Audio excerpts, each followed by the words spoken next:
یہ آج کل ایک نیا ٹرینڈ چلا ہوا ہے کہ جو بھی چیز ہے وہ قاسم دے بعد پا دے، وہ بیچارے نو پسا دے۔ میڈیا ایک رضیہ ہے جو گنڈوں میں گھری ہوئی ہے، ٹھیک ہے، اور گنڈے جو ہیں وہ بڑے طاقتور لوگ ہیں۔ تو وہ جو صاحب تھے وہ کہتے ہیں ہمیں مجھے خاص طور پہ بار بار نام لے کے یہ اس کی گواہی دے گی، یہاں تک کہا کہ اگر مارشل لا لگایا تو تمہارا بھی نام اس میں لگا دیں گے۔ میں جب واپس گیا تو مجھے آرڈر آیا کہ یہ رپورٹ نہیں کرنا، کہ وہ مجھ جیسے صحافی کو یہ رپورٹ کرنے کی اجازت نہیں دی گئی۔ چھتر پریڈ کی اس نے ہماری، کیا قصور کیا ہے کہ آپ شاہ صاحب، یہ ہوتا ہے ہمارے ساتھ میڈیا کے ساتھ پاکستان میں، جب وہ صاحب، نام لے ہی دیتا ہوں یار، طاقتور لوگ ہیں۔ اب میں یہاں پہ آسما کے لیے زیادہ مسائل پیدا نہیں کرنا چاہتا، اس لیے کہ کچھ واقعات کی یہ بھی عینی شاہد ہیں، اور میں آپ کا دل بھی نہیں توڑنا چاہتا کہ ہمیں ایسی باتوں کا پتہ ہے جس کا پاکستانی قوم کو پتہ ہی نہیں ہے، لیکن کچھ نہ کچھ تو ہم بتا ہی دیتے ہیں نا، اس کی وجہ سے پابندیاں بھی لگتی ہیں، مسائل بھی ہوتے ہیں۔ دیکھیں، پرابلم یہ ہے کہ پاکستان کی جو ریاست ہے وہ جب تک ایک آزاد پارلیمنٹ نہیں چلائے گی تو نہ پاکستان کے مسئلے حل ہوں گے، نہ کشمیر کے مسئلے حل ہوں گے۔ ہندوستان جو کرتا ہے وہ ایک علیحدہ کہانی، لیکن بہت اچھا ایک نقطہ اٹھایا آسما نے کہ 5 اگست 2019 کے بعد کیا ہوا۔ یہ مت سمجھیں کہ 5 اگست 2019 اچانک ہو گیا، بالکل اچانک نہیں ہوا۔ 5 اگست 2019 کے دن جنگ اخبار میں جو میرا کالم شائع ہوا وہ گوگل کر کے نکال کے پڑھ لیں، تو مجھے اگر کچھ پتا تھا اور میں وہ وارن کر رہا تھا تو اس کی کوئی وجہ تھی نا۔ صرف ایک آسما شرازی نہیں ہے یہاں پہ جس کو کچھ باتوں کا پتا ہے، ایک اور بھی صاحب یہاں بیٹھے ہوئے ہیں بڑے محترم، فواد حسن فواد صاحب، یہ وزیر اعظم صاحب کے پرنسپل سیکرٹری رہے ہیں، ان کو بھی پتا ہے کہ کون سے پاکستان کے طاقتور لوگ کشمیر کو بیچنے کے چکر میں تھے۔ انڈیا نے جو کیا اس کو چھوڑ دو نا، انڈیا کی تو مذمت کرتے ہیں، بھائی دشمن ہے۔ وہ جو پاکستان میں بیٹھے ہوئے ہیں، اسلام آباد میں بیٹھے ہوئے ہیں، انہوں نے کس طریقے سے کشمیر کو بیچنے کی کوشش کی۔ آسما، آپ کی اجازت سے برا نہ منانا، ایک جگہ پہ آسما بھی بیٹھی ہوئی تھی اور میں بھی بیٹھا ہوا تھا، آف دی ریکارڈ تھی، میں نام نہیں لیتا، پتہ چل جائے گا سب کو۔ چلو، یہ ویسے ہیں بڑے سمجھدار کشمیری ہیں، ان کو لوگ بیوقوف سمجھتے ہیں لیکن ہیں بڑے سمجھدار۔ تو وہ جو صاحب تھے وہ کہتے ہیں مجھے خاص طور پہ بار بار نام لے کے یہ اس کی گواہی دے گی، یہاں تک کہا کہ اگر مارشل لا لگایا تو تمہارا بھی نام اس میں لگا دیں گے۔ وہ بار بار کہہ رہے ہیں کہ ہم کشمیر کا مسئلہ حل کرنا چاہتے تھے، یہ میڈیا نے مسئلہ حل نہیں ہونے دیا۔ ایسے ہی ہوا، بالکل یہی کہا اس نے۔ بالکل کون؟ نہیں بھائی، 19 کے بعد کی بات ہے یہ، بس ٹھیک ہے، کسوٹی نہیں، بس ٹھیک ہے، سمجھ آ گئی آپ کو، یہ 2019 کے بعد کی بات ہے۔ جی ہاں، نہیں، قاسم کے ابا نہیں ہے، وہ تو سویلین ہے بھائی۔ یہ آج کل ایک نیا ٹرینڈ چلا ہوا ہے کہ جو بھی چیز ہے وہ قاسم دے بعد پا دے، وہ بیچارے نو پسا دے۔ اچھا دیکھو، حالانکہ اس معاملے میں قاسم کے ابا کافی بیزر ہے۔ دیکھیں، یہ مذاق میں نہ لیں اس کو۔ انہوں نے کہا کہ ہم مسئلہ کشمیر حل کرنے کی کوشش کرتے ہیں اور یہ میڈیا والے مسئلہ کشمیر حل نہیں ہونے دیتے۔ اب انہوں نے مسئلہ کشمیر کیسے حل کرنے کی کوشش کی؟ انہوں نے کرتارپور راہداری کھولی، ٹھیک ہے، اچھی بات ہے، کھولی آپ نے۔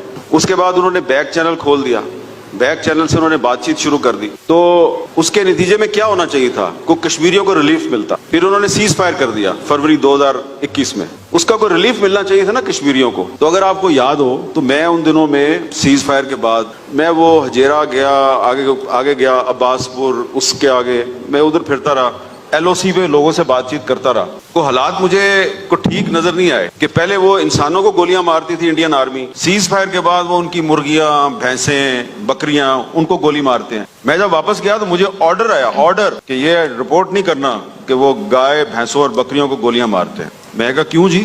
میرے پہ یہ بھی وقت آنا تھا پاکستان میں کہ مجھے کہا جا رہا ہے کہ انڈین فوج جو ہے وہ سیز فائر کی خلاف ورزی کر رہی ہے، اور میں کہوں نہیں، بالکل سیز فائر کی خلاف ورزی نہیں ہو رہی، سب صحیح جا رہا ہے۔ تو تب کافی حالات جو ہے وہ ہمارے لیے خراب ہو گئے، اور سیدھی سی بات ہے، سینسر کے ذریعے ہماری آواز دبا دی گئی۔ کس چیز پہ سینسر لگایا؟ میرے پیارے بچوں، آپ کو سنا رہا ہوں، بزرگوں کو نہیں سنا رہا، کہ یہ اتنا آسان پروفیشن نہیں ہے میڈیا۔ مجھ جیسے صحافی کو یہ رپورٹ کرنے کی اجازت نہیں دی گئی کہ سیز فائر کے بعد لائن آف کنٹرول پہ انڈین آرمی جو ہے وہ مظلوم کشمیریوں کی جو مال مویشی ہے ان پر فائرنگ کرتی ہے تاکہ وہ ہجرت کر کے پیچھے چلے جائیں, علاقے خالی کر دیں. اس کی مجھے اجازت نہیں دی گئی. اگر میں اس پہ کچھ لکھتا تھا تو وہ شائع نہیں ہوتا تھا, کچھ بولتا تھا وہ آن ایئر نہیں ہوتا تھا. تو الٹیمیٹ اس کا نتیجہ یہ نکلا کہ ایک دن وہ جو ماسٹر مائنڈ صاحب تھے انہوں نے کوئی 10-15 صحافی اکٹھے کیے, اور ان میں آسما بھی بیٹھی ہوئی تھی, اور اس نے جناب ہمارے خلاف ایک چارج شیٹ کھول دی. تو مجھے تو اس دن بڑا اپنے آپ پہ فخر ہوا کہ یار میرے پہ چارج شیٹ لگ رہی ہے, آسما شرازی پہ چارج شیٹ لگ رہی ہے, باقی ہمارے جو ساتھی ہیں ان کو نام لے لے کے وہ صاحب سلواتے سنا رہے ہیں. بس انہوں نے یہ نہیں کیا کہ چھٹا کا نہیں, باقی جو انہوں نے کرنا تھا کہہ دیا. چھتر پریڈ کی اس نے ہماری. کیا قصور کیا ہے کہ آپ ہم کشمیر کا مسئلہ حل کرنا چاہتے ہیں اور آپ میڈیا والے مسئلہ حل نہیں ہونے دیتے. اب وہ سن لیں ان کا سلوشن کیا تھا, جو وہ سلوشن بھی انہوں نے ریپیٹ کیا. کیا کہا تھا انہوں نے؟ وہی جنرل مشرف والا جو فارمولا تھا کہ جو ہندوستان کے پاس کشمیر ہے وہ ہندوستان کے پاس رہے, جو پاکستان کے پاس ہے وہ پاکستان کے پاس رہے. یہ کوئی سلوشن ہے یا دھوکہ دہی ہے؟ دھوکہ. تو شاہ صاحب یہ ہوتا ہے ہمارے ساتھ میڈیا کے ساتھ پاکستان میں. اچھا میں میر صاحب, اب چونکہ آپ نے بار بار اس موضوع پہ بولنا ہے, یہ آپ نے اتنا بڑا ایک سچ بول دیا ہے جس کی سزا آپ نے بھی بھگتنی ہے اور پھر ہم نے بھی بھگتنی ہے, اور شاہ صاحب نے زیادہ بھگتنی ہے. ہم نے یہ بات اس وقت کی جب وہ صاحب, اور نام لے ہی دیتا ہوں یار, جب وہ صاحب جنرل باجوہ صاحب آرمی چیف تھے.